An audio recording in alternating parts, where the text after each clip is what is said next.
Prosseguindo no estudo de História da Igreja, estamos agora na lição 3 do livro 4, o item 15 do material didático, o Papa Clemente VII. Bom, esteve assentado no trono papal entre 1523 e 1534, ou seja, esse período que nós estamos estudando é o ano 1523 da era cristã. Só para vocês poderem se localizar, Lutero havia feito aquele protesto inicial há 6 anos, foi em 1517 que ele fez o seu protesto inicial.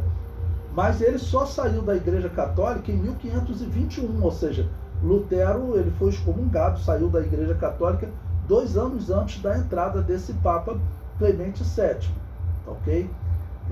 E também, 1523, já estão surgindo lá na Suíça, lembre-se que Zwinglio, ele fez uma reforma na Suíça, Lutero é na Alemanha, ok?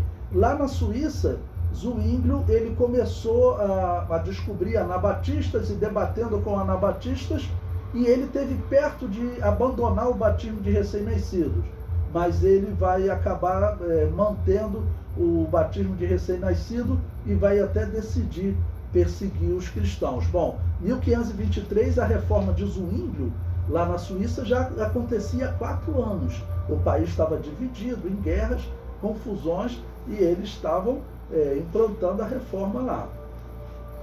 O comentário prossegue. Além dos problemas com a reforma de Lutero na Alemanha, no seu pontificado enfrentou um combate entre Carlos V, imperador do Sacro Império Romano Germânico, e Francisco I, rei da França. Bom, lembre-se que todos esses reinos, no entender do Papa, eles faziam parte do Santo Império de Deus, por isso o Sacro Império Romano Germânico, tá ok? Esse era o entendimento deles, que aquele ali era o reino de Deus, cumprindo-se Apocalipse capítulo 20, que na escatologia nós chamamos de milênio.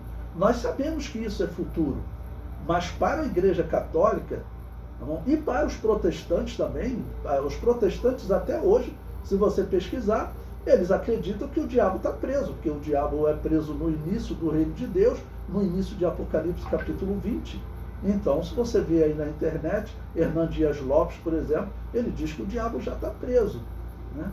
Então, vendo tudo que está acontecendo no mundo, o crescimento da maldade, da violência, da heresia, mas a pessoa está amarrada a essa heresia antiga da Igreja Católica. Então, ali era uma parte do reino de Deus, que era o rei da França, Francisco I, porque também era católico, era reino de Deus, no entender do Papa, e o Sacro Império Romano Germânico, que formavam as partes da Alemanha, da Espanha, alguns países fora da França. Então acabou que eles entraram em guerra, ok? Eles entraram em guerra.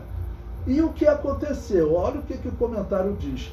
Tanto Carlos V como Francisco I exigiram que o Papa assumisse um apoio ao seu reino, dizendo, eu sou católico, eu também sou católico. Os dois exigindo, você tem que tomar posição, de qual lado você está. E é claro que o Papa, nós sabemos historicamente que ele fica sempre no meio do caminho, né? Ele espera quem é que morre para ele depois dizer para o vencedor, olha, eu abençoo o teu reino, Deus abençoou o teu reino. Era assim que ele fazia, né?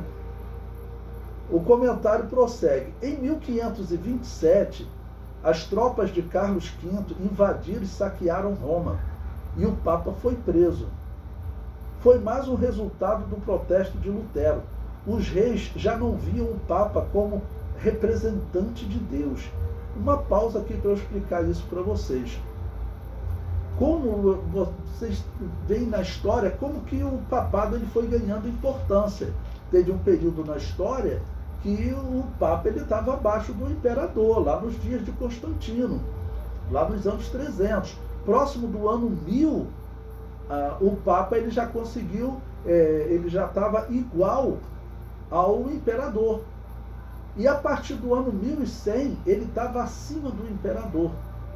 Então, quando você vê aqui agora um imperador se revoltando, atacando Roma, né, e até aprisionando o Papa, deixando o Papa refém numa fortaleza, eles perderam, vamos dizer, aquela fé, aquela crença de que o Papa era um representante de Deus. Porque até Martim Lutero, como eles acreditavam, Deus falava com o Papa falava com o imperador e o imperador falava com o povo. Essa era a cronologia estabelecida desde 1100 com Gregório Magno, que conseguiu colocar o papado acima do imperador, ok? Mas agora, quando o imperador Carlos V é imperador do Sacro Império Romano Germânico, ou seja, o Império Santo, o império criado pelo Papa, né? Esse era um império em que o imperador governava as questões naturais e o Papa governava as questões espirituais. O que acontece? Como o Papa não toma partido, Carlos V ataca Roma, ok? E saqueia. Vão ter exemplos aí abaixo, né, da violência extrema, como eles atacaram hospitais, porque aí eram agora protestantes atacando católicos. Irmãos, a história vai ser assim de uma ira entre eles, sabe, uma destruição entre eles que não se via entre outros povos.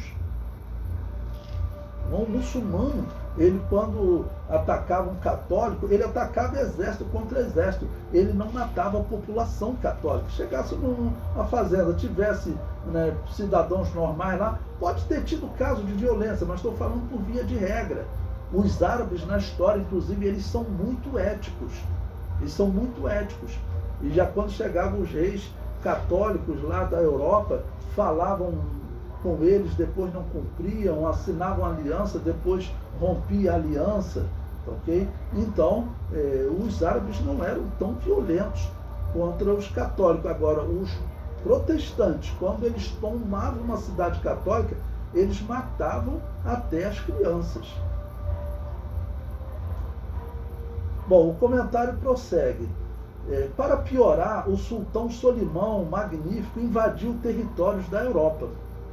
Foi no seu pontificado que Henrique VIII, rei da Inglaterra, se separará de Roma e criará sua própria igreja, a Igreja Protestante Anglicana.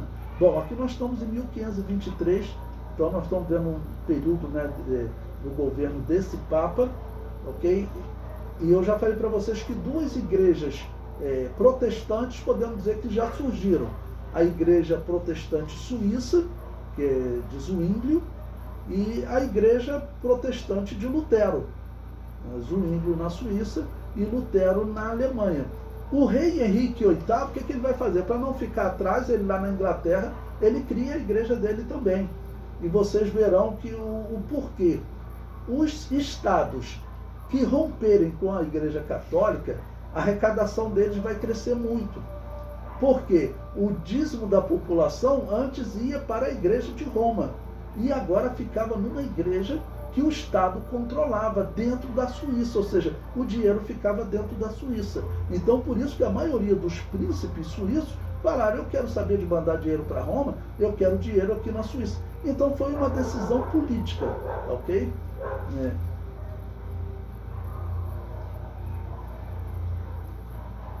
Politicamente falando, era melhor ser protestante. Era melhor ser protestante porque eles arrecadavam mais. E os príncipes, como eu falei para vocês, hoje é história, você pode pesquisar, ver livros sobre maçonaria, você vai encontrar. Todos esses príncipes, eles eram maçons. E eles, até hoje é sabido, a Igreja Católica mesmo relata na história, eles têm uma rivalidade tremenda com a Igreja Católica. Então, por isso eles favoreceram nesses países a reforma, para que eles se livrassem da influência do governo católico, né?